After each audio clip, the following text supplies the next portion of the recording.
Sudah kubilang, Rakuti, jika kau tidak mampu menahan diri untuk melawan dirimu sendiri, maka sisa racun yang masih mengalir dalam darahmu itu akan pelan-pelan membunuhmu. Lalu apa gunanya aku memilikimu, Ratanja? Kalau kau sendiri tidak mampu mengatasi keadaanku ini, teriak Rakuti.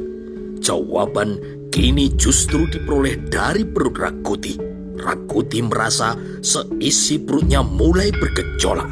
Kembali, Rakuti harus memuntahkan segala macam isinya. Bahwa racun anak panah itu memang bekerja, kini terlihat dari warna kehitaman pada kotoran yang telah dikeluarkannya.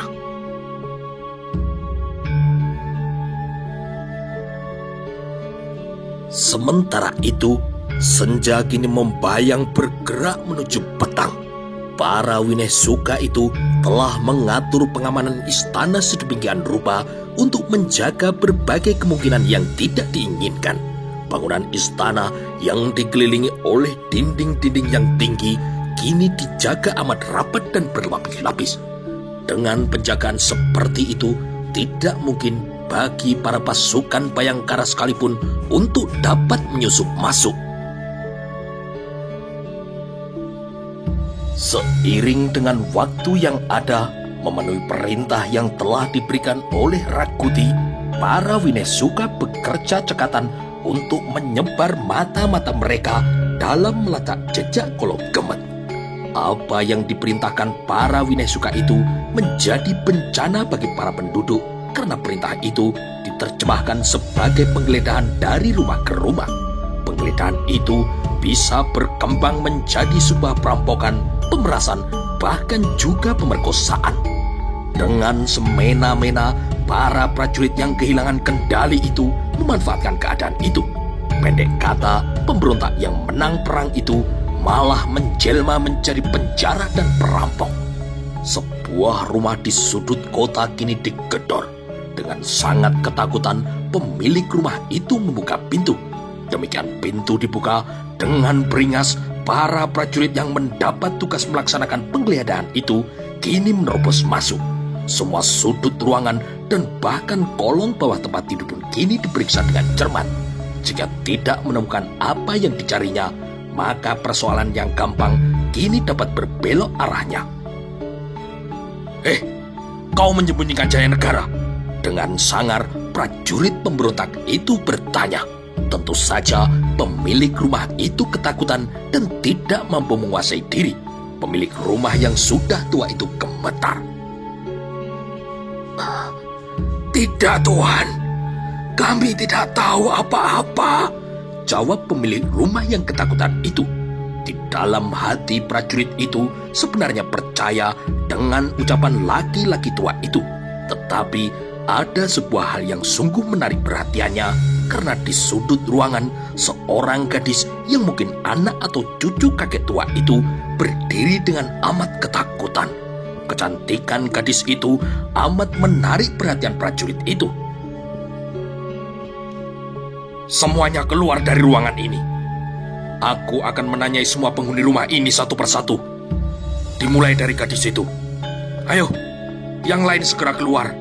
Yang terjadi kemudian adalah nasib malang dan nista yang sangat menyakitkan bagi gadis itu.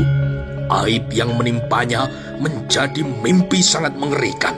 Mimpi buruk yang tidak akan pernah dilupakannya sampai kapanpun. Bahkan jika boleh memilih, gadis itu merasa tidak ada lagi gunanya hidup di dunia ini. Dan apa yang terjadi itu merupakan gambaran yang terjadi di kota Raja Wilwatikta. Malam itu menjadi malam yang benar-benar menakutkan. Penggeledahan dengan dalih mencari Jaya Negara itu berubah menjadi perampokan dan pemerkosaan. Keadaan itu juga sangat dimanfaatkan oleh mereka yang memiliki kepentingan pribadi, sakit hati pribadi, atau dendam pribadi. Apa yang terjadi itu ternyata tidak lepas dari perhatian para Bayangkara. Sebenarnya lah, Gagak Bongol beserta segenap anak buahnya telah menyusup kembali ke kota raja. Mereka kini mengamati perkembangan yang tengah berlangsung dengan riuhnya. Perbuatan Rakuti benar-benar biadab. Gagak Bongol berkata dengan amarah yang terpaksa harus ditelan. Orang yang harus bertanggung jawab atas segala kekacauan yang terjadi ini adalah Rakuti. Pemerkosaan yang terjadi, perampokan, dan semua penjarahan, semua perbuatan biadab itu dilakukan oleh kaki tangannya. Kita melihat Rakuti sama sekali tidak mencegah perbuatan biadab itu. Sebenarnya lah para Bayangkara benar-benar merasa sedih melihat perkembangan yang sungguh sangat mengerikan itu. Tatanan yang ada kini menjadi rusak. Para prajurit yang mestinya menjadi pengayom berubah menjadi pagar yang memakan tanaman. Apa yang harus kita kerjakan? Apakah kita harus mendiamkan keadaan ini? Bayangkara Gajah Enggon kini memecah keheningan. Bayangkara Singo Prapen dan juga Bayangkara Riung Samudra kini mengepalkan tangan mereka. Perbuatan liar para petualang di bawah kendali Rakrean Kuti itu sungguh biadab dan tidak bisa diterima. Kita tidak bisa tinggal diam. Kita harus melakukan sesuatu untuk melindungi orang-orang yang tidak bersalah dari perbuatan keji itu, ucap Singo Prapen. Mendengar hal itu, Gagak Bongol mengangkat tangannya meminta perhatian para Bayangkara. Mereka pun kini semua terdiam. Sebagaimana pesan Kakang Gajah Mada, besok malam kita akan menyusul Kakang Bekel dan Tuanku Jaya Negara ke Krian. Malam ini kita masih memiliki waktu untuk bermain-main. Kita manfaatkan waktu yang ada itu untuk menjadikan Rakuti semakin pusing. Jika berhadapan langsung, kita tidak akan mampu. Maka cara yang harus kita tempuh adalah menghadapinya dengan bergerilya. Setidak-tidaknya, para prajurit yang melakukan penggeledahan dengan semena-mena itu harus kita beri pelajaran. Kita akan berpencar. Selanjutnya, kita masing-masing bertanggung jawab terhadap keselamatan diri kita sendiri dan juga keselamatan Bayangkara seutuhnya. Jika ada yang tertangkap, jangan mengkhianati pasukan secara keseluruhan. Hal lain yang tidak kalah penting adalah cari keterangan nasib Mahapati Haryatada. Kita berharap semoga Rakuti tidak menjadi gila dengan membunuh Mahapati Haryatada. Jika Mahapati Tada masih hidup, kita upayakan sebuah cara untuk membebaskannya. Para Bayangkara sependapat dengan usulan dari Gagak Bongol. Mereka pun kini mulai berpencar berbagi tugas. Mereka meredam sepak terjang para prajurit Jalayuda yang telah berubah menjadi para penjara. Dalam sekejap, para prajurit Bayangkara itu bergerak berkelompok. Dengan amat gesit, mereka berlari tanpa menimbulkan suara untuk kemudian lenyap entah kemana. Di malam hari itu, Bayangkara mampu bergerak, tidak ubahnya hantu itu sendiri. Lembang Laut juga akan memisahkan diri, namun Gagak Bongol kini menggamitnya. Ada apa? Bertanya Lembang Laut. Aku mempunyai gagasan, Gagak Bongol berbisik. Bagaimana kalau kita menyusup ke istana? Istana dijaga sangat ketat. Kita melihat sendiri bagaimana Rakuti membentengi istana dengan kekuatan yang berlapis-lapis. Nyaris tidak ada celah, Kakang. Sepertinya tidak mungkin kita akan masuk ke istana, jawab Lembang Laut. Gagak Bongol tersenyum. Kita akan melalui lorong bawah tanah itu. Jika Rakuti ada di bilik Tuanku Jaya Negara, kita bunuh Wineh Sukagila itu di sana. Apabila kita berhasil, sama halnya kita berdua telah mengakhiri perang ini. Lembang Laut tersenyum. Lembang Laut merasa gagasan itu sangat masuk akal dan bisa dikerjakan. Namun, Lembang Laut juga melihat mencoba menerobos masuk ke istana melalui lorong bawah tanah itu juga sangat berbahaya. Seandainya mereka terjebak di dalam lorong itu, maka telah habislah mereka. Ada kemungkinan Rakuti menjaga lorong itu dengan ketat karena kecurigaan lorong bawah tanah itu akan dimanfaatkan oleh para Bayangkara. Bagaimana? Tanya Gagak Bongol. Ya, menyelinap lewat lorong bawah tanah itu sungguh sangat berbahaya. Jika kita terjebak di dalam lorong, maka habislah kita. Tetapi, kurasa cara itu sangat menarik untuk dicoba, Kakang. Gagak Pongol dan Lembang Laut kini berlari lincah. Tubuh mereka kini murca entah kemana.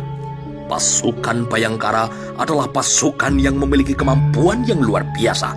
Dalam pembentukannya, tidak sembarang orang bisa menjadi bagian dari pasukan ini. Diperlukan persyaratan-persyaratan khusus serta gemblengan yang sangat keras sehingga menjadi pribadi prajurit Bhayangkara yang memiliki kemampuan melebihi kemampuan para prajurit pada umumnya. Di bayangan gelapnya malam itu tidak ada jejak yang mereka tinggalkan. Sebaliknya, mereka memiliki ketajaman mata dan pendengaran yang tidak kalah dari burung hantu. Maka yang kemudian terjadi adalah sebuah peristiwa yang mengagetkan. Di sisi yang lain, sekelompok prajurit kaki tangan Rakuti telah berbuat keji. Di sebuah rumah, mereka tidak hanya menjarah. Seorang saudagar yang memiliki anak gadis kini menjadi bulan-bulanan perbuatan mereka. Gadis malang itu diperkosa dengan bergilir. Hanya binatang yang sanggup melakukan perbuatan itu. Bhayangkara Macan Liwung berbicara dalam hatinya sendiri. Matanya yang tajam kini terus mengawasi sepak terjang prajurit pemberontak yang telah menjadi liar itu. Bhayangkara Macan Liwung tidak mampu lagi untuk menguasai diri. Busur kini segera direntangnya. Warostro dengan ujung beracun kini dipasangnya dan kemudian direntang. Macan Liwung tidak membutuhkan waktu terlampau lama untuk membidiknya. Demikian anak panah itu lepas, prajurit petualang itu terjengkang sambil mendekap dadanya. Ia ambruk tanpa sempat berteriak.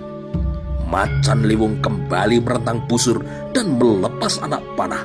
Prajurit berikutnya yang menunggu giliran untuk memperkosa gadis itu kini juga ambruk dengan mata yang melotot dan tidak sempat berteriak. Kemampuan bidik yang dimiliki oleh Macan Liwung memang luar biasa. Anak panah itu melesat membenam di tenggorokannya. Prajurit terakhir yang dengan peluh berhamburan serta semangat menggebu menjarah kehormatan anak gadis saudagar kaya itu mati dengan kepala yang terpisah dari tubuhnya. Pedang panjang Macan Liwung kini telah membabat lehernya. Seorang lagi prajurit petualang muncul dari balik pintu. Macan Liwung kini melepas pisaunya. Sekali ayun, pisau itu terbang dan melesat cepat ke arah sasarannya, menembus mata kanannya. Gadis malang anak saudagar kaya itu ketakutan. Macan Liwung merasa amat tersentuh permukaan hatinya. Macan Liwung kini segera mengambil pakaian dan dilemparnya pada gadis itu. Di rumah yang lain terjadi pula peristiwa yang mirip. Bhayangkara Singoprapen benar-benar marah melihat sebuah rumah juga dijarah. Apalagi Singoprapen mengenal pemilik rumah itu dengan baik. Singoprapen bahkan telah menganggapnya seperti orang tuanya sendiri. Tanpa ampun, Singoprapen kini mendendangkan tembang kematian. 5 orang prajurit yang mencoba merampok rumah itu dibabat habis. Setiap anak panah yang dilepasnya selalu berarti selembar nyawa. Dengan terengginas cekatan, Singoprapen menerobos masuk. Pada saat yang amat gawat itu, Singoprapen berhasil melepas pisau terbangnya. Seorang prajurit yang berjiwa rendah yang nyaris merenggut kehormatan salah seorang anak gadis pemilik rumah itu kini terjengkang saat pisau itu menembus punggungnya. Dengan bergegas, kini Singoprapen menolong pemilik rumah itu. "Maafkan aku nyaris terlambat, Ki," kata Singoprapen. Pemilik rumah itu pucat pasi. Bencana yang mengerikan nyaris menimpa mereka. Untunglah pada saat yang gawat itu datang pertolongan untuk menyelamatkan mereka. Kemunculan orang-orang yang tidak dikenal namun diyakini mereka adalah pasukan khusus Bhayangkara telah membuat geger. Para prajurit pemberontak yang melakukan penggeledahan itu kini tidak berani lagi berbuat semena-mena. Kemunculan pasukan Bhayangkara yang langsung menebar tembang maut itu memaksa para pemberontak berpikir 2 kali untuk berbuat semena-mena. Yang lebih menggegerkan lagi adalah saat terlihat api membubung dari arah tenggara. Pasukan Jalayuda kini segera mendengar berita bahwa bangsal kesatrian mereka telah dilalap oleh api. Bangsal pasukan Jalayuda adalah bangsal yang amat besar. Di sanalah pangkalan prajurit Jalayuda yang selalu siap digerakkan ke medan peperangan manapun.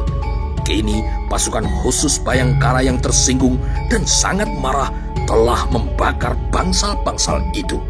Seorang prajurit menyampaikan berita itu kepada Ratanca yang langsung meneruskan berita itu kepada Rakuti. Rakuti kini menjadi teramat tegang. Jadi mereka sekarang muncul? Tanya Rakuti. Ratanca memandang Rakuti dengan wajah yang sangat kelam. Ratanca yang rupanya masih memiliki hati nurani menyalahkan Rakuti yang dianggapnya harus bertanggung jawab terhadap ulah para prajurit yang berperilaku tidak ubahnya pagar makan tanaman dan juga seorang perampok.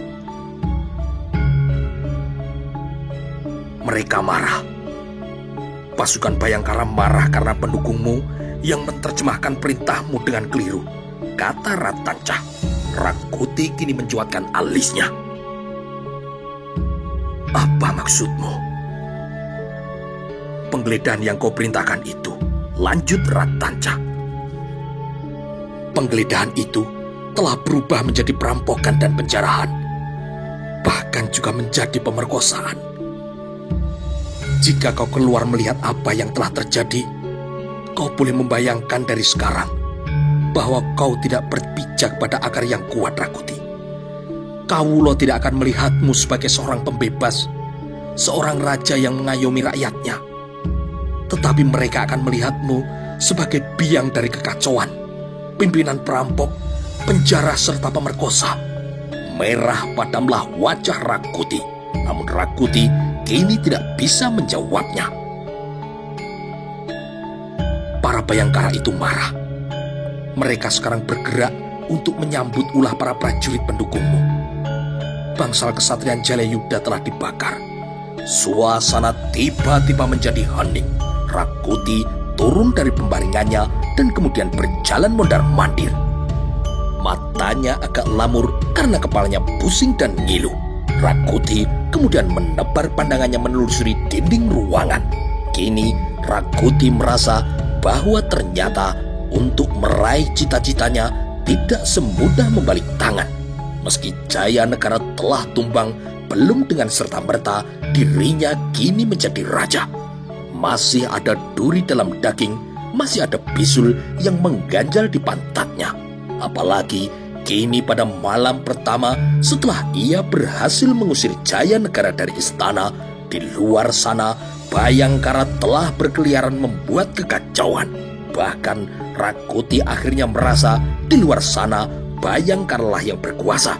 Di dalam istana dirinya lah yang terjebak, tidak bisa berbuat apapun dengan leluasa.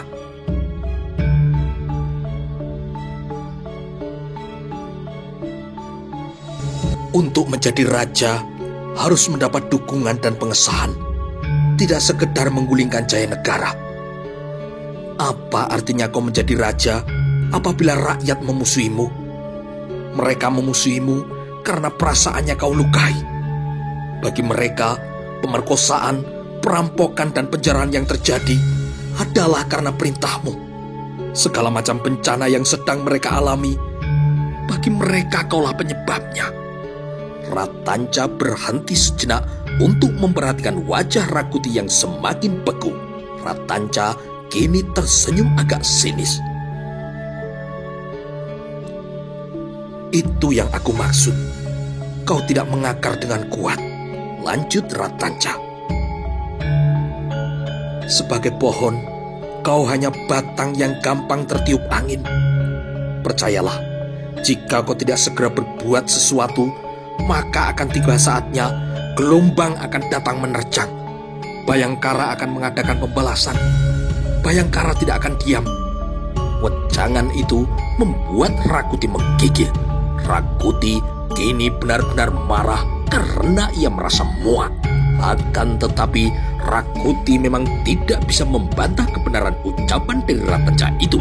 Meskipun tidak senang, Rakuti memang harus melihat kenyataan Sri Jayanegara lolos dari cengkramannya. Oleh karena Jayanegara masih hidup, rakyat pasti akan masih berharap Jayanegara akan kembali menduduki kekuasaannya yang diwarisi dengan sah dari ayahnya, Sri Kertarajasa Jayawardhana. Rakuti juga tidak mungkin mengabaikan perasaan rakyat yang terluka. Segenap prajurit yang mestinya melindungi kini malah merampok dan memperkosa. Hal itu akan menjadi bumerang yang menyulitkannya di kemudian hari. Rakuti merasa kini ia membutuhkan pengesahan. Kedudukannya sebagai Raja baru Majapahit dalam menggusur Jayanegara harus diakui dan disahkan. Dalam sesaat, Rakuti seperti larut dalam lamunan yang entah datangnya dari mana. Tiba-tiba saja wajah dua gadis cantik jelita muncul dan membayang di kelopak matanya. Kedua gadis itu adalah anak dari Raden Wijaya atau Kertarajasa Jayawardhana yang terlahir dari Ratu Putri Rajapani Gayatri, dan mereka adalah Tribuana Tunggadewi dan Dyah Wiyat Rajadewi. Terpikir oleh Rakuti untuk mengikuti jejak yang pernah dilakukan oleh Raden Wijaya dengan mengawini semua anak Kertanegara sebagai jalan pengesahan atas kekuasaannya. Padahal masing-masing dari dua gadis itu telah memiliki calon suami, yaitu Cakradhara dan Kutamerta. Bersama dengan Lembu Anabrang, mereka kini sedang berada di Bali mewakili sang raja dalam menjalankan sebuah tugas negara.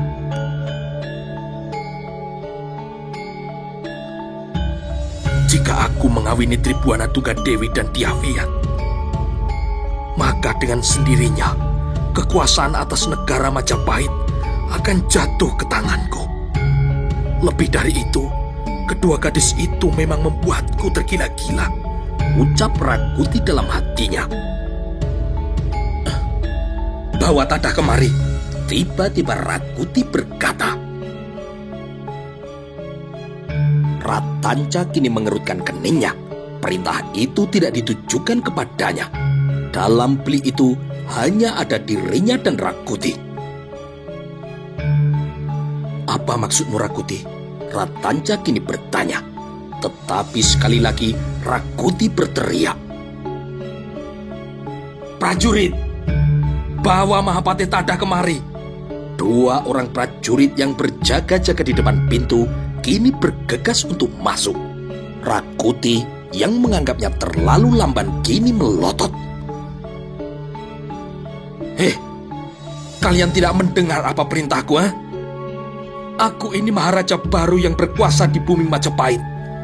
Aku mengendaki Mahapati Tadah dibawa ke sini. Kalian tidak mendengar? Tanpa banyak bicara, dua prajurit itu bergegas keluar untuk melaksanakan perintah yang telah diberikan. Dalam hati, kedua prajurit itu merasa Rakuti terlalu berlebihan. Mentang-mentang telah menjadi seorang raja, Rakuti menjadi pemarah dan main bentak seenaknya. Ratanca tidak berkedip. Dengan tajam, ia kini memandang Rakuti.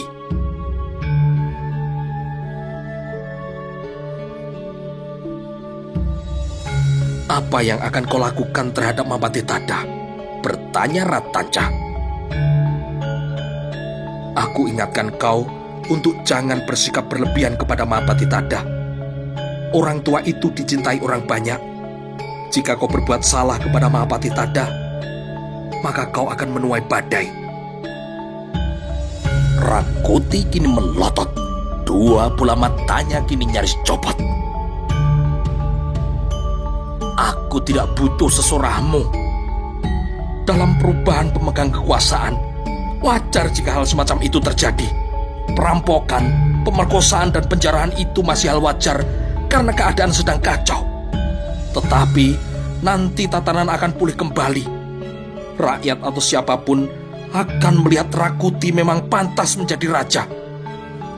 Akulah Rakuti, Maharaja Majapahit, negara yang sangat besar. Ratanca termangu diam.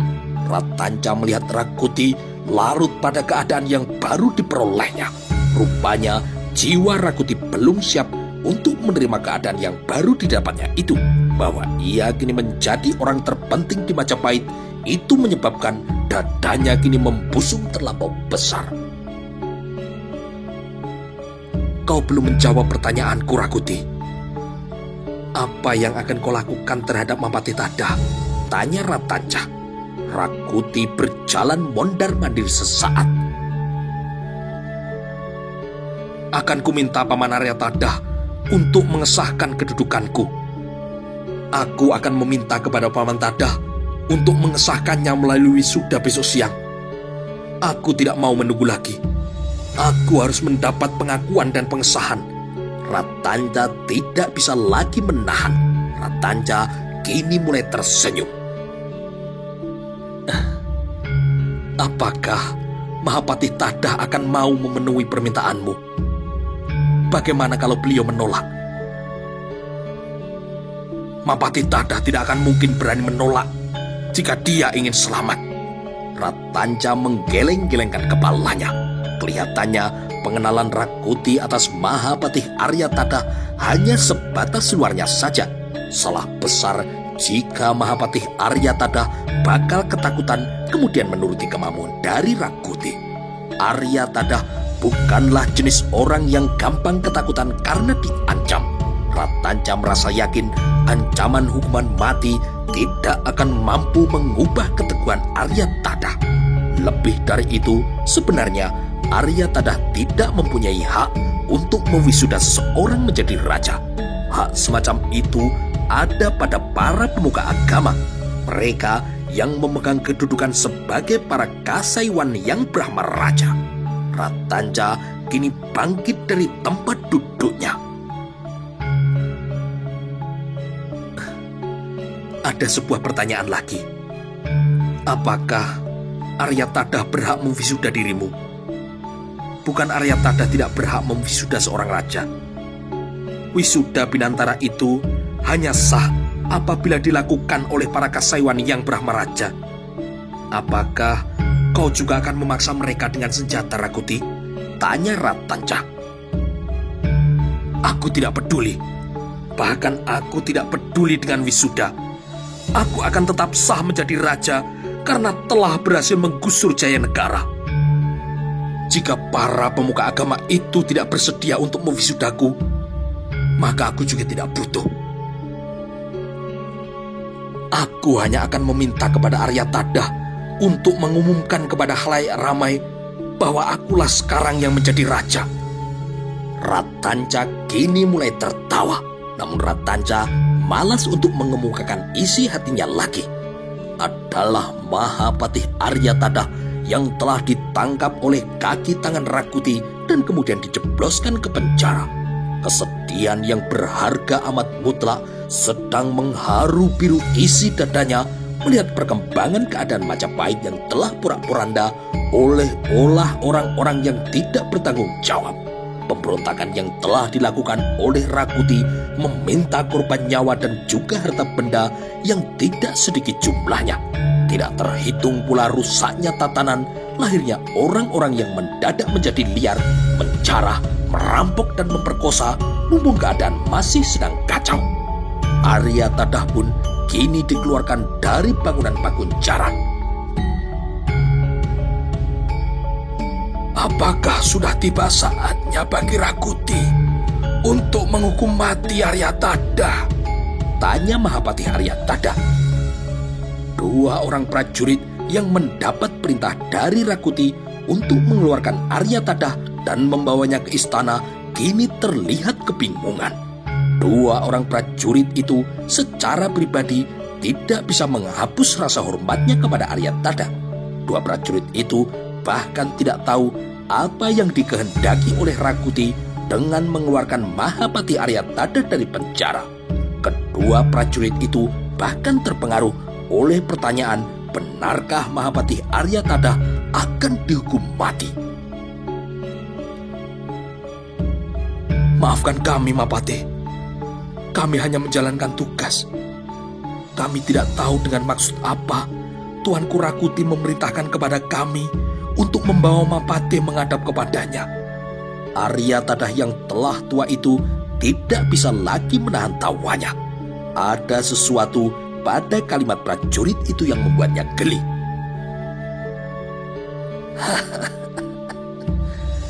Kau sudah memanggil Rakuti dengan sebutan tuanku. Apakah menurutmu Rakuti itu telah menjadi raja? Pancing Aryatadha.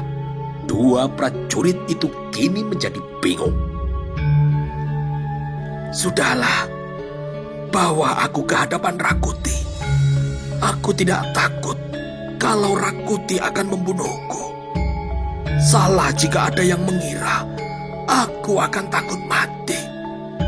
Dengan dikawal oleh dua orang prajurit yang bersenjatakan pedang panjang itu, Aryatadha berjalan dengan tenang menuju ke istana. Beberapa prajurit yang melihat Mahapati Aryatadha digiring merasa kini bersalah dalam hatinya.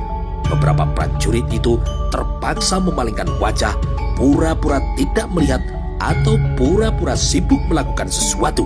Rayuyu, Rapangsa, Rabanya, Rawedeng yang mendengar Rakuti memanggil Mahapati Aryatadha kini bergegas menuju bangunan induk istana untuk mengetahui apa yang akan dibicarakan Rakuti dengan Mahapati Aryatadha itu.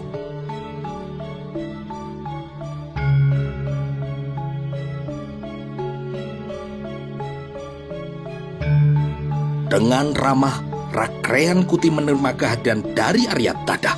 Mahapati Aryatadha kini mencuatkan alis. Ia kaget oleh keramahan yang dipamerkan oleh Rakuti. Tetapi justru karena itu Aryatadha curiga Rakuti tentu menyembunyikan sesuatu di balik keramahannya. Silakan duduk, Paman. Rakuti mempersilahkan. Aryatadha tidak menolak tawaran itu. Aryatadha menebarkan tatapan matanya ke seluruh ruangan. Ada sepasang hiasan dinding yang terbuat dari gading menjangan. Lalu hiasan kulit harimau loreng di dinding yang bersebelahan. Mahapati Aryatadha tersenyum melihat meja batu di sudut ruangan itu. Di bawah meja itu, Mahapati Aryatadha tahu terdapat sebuah lorong bawah tanah yang tentu telah dimanfaatkan dengan baik oleh Gajah Mada dalam upayanya menyelamatkan Srijaya Negara yang di masa mudanya bernama Kolo Kemet. Sekian tahun yang lalu, Aryatadha yang memiliki gagasan untuk membangun terowongan penyelamatan itu, Aryatadha juga yang memimpin pembangunannya. Siapa lagi yang mengira lorong bawah tanah itu terbukti dapat dimanfaatkan oleh salah seorang Raja Majapahit dalam menyelamatkan diri ketika terjadi pemberontakan. Perhatian Aryatadha kemudian beralih ke Pembaringan. Tilam Pembaringan itu terlihat kini acak-acakan. Aryatadha berpikir Rakuti tentu telah menjadikan tempat tidur itu acak-acakan sambil membayangkan jika ia yang menjadi raja. Namun kini perhatian Aryatadha kemudian tertuju pada kotoran tumbahan isi perut Rakuti yang terguncang dengan mual. Aryatadha memandang Rakuti dengan tajam. Begitu besar wibawa yang dimiliki oleh Aryatadha sehingga untuk beberapa saat lamanya Rakuti harus membuang pandangannya ke arah lain. Apa keperluanmu, Rakuti? Aryatadha kini bertanya memecah keheningan. Rakuti kini bangkit dan berjalan mondar-mandir. Rupanya Rakuti kebingungan untuk mengutarakan apa keperluannya. Di sudut ruangan, Ratanca hanya memperhatikan. Namun Rakuti kini memang harus berbicara. Paman Tada, sebagaimana Paman adalah seorang Mahapati, Paman tentu mengetahui. Hari ini aku telah menyelamatkan Majapahit. Aku menyelamatkan masa depan Majapahit yang suram karena berada di bawah pemerintahan orang yang tidak punya kemampuan untuk membawa Majapahit ke masa depan yang lebih cerah.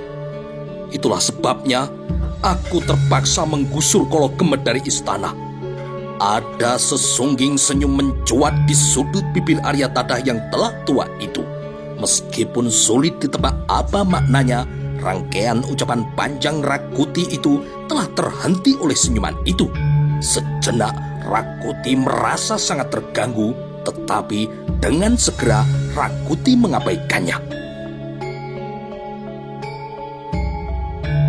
Karena aku telah berhasil menggusur Srijaya Negara, maka kini akulah yang menjadi raja.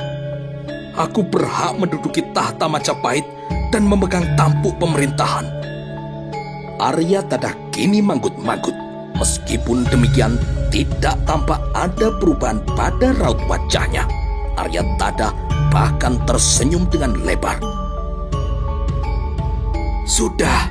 bertanya Aryatadha. Rakuti duduk sambil tidak mengalihkan perhatiannya.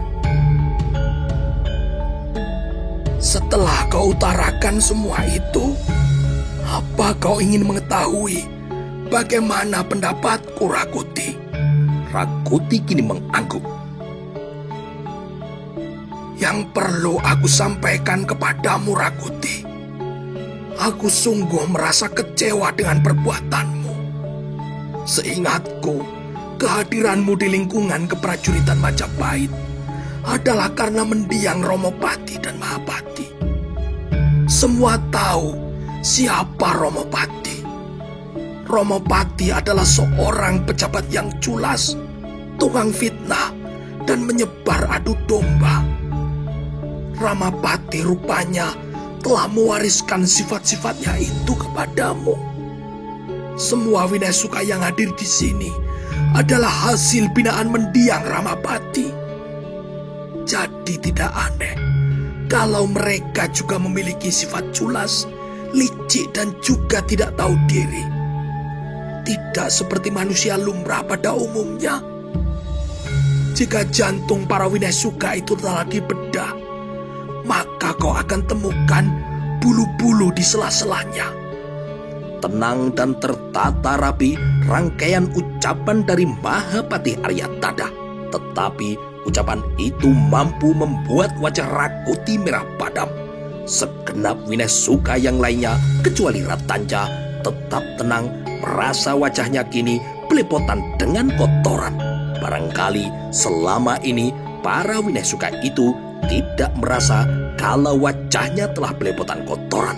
Mereka kini baru sadar setelah Aryatadha membelejetinya.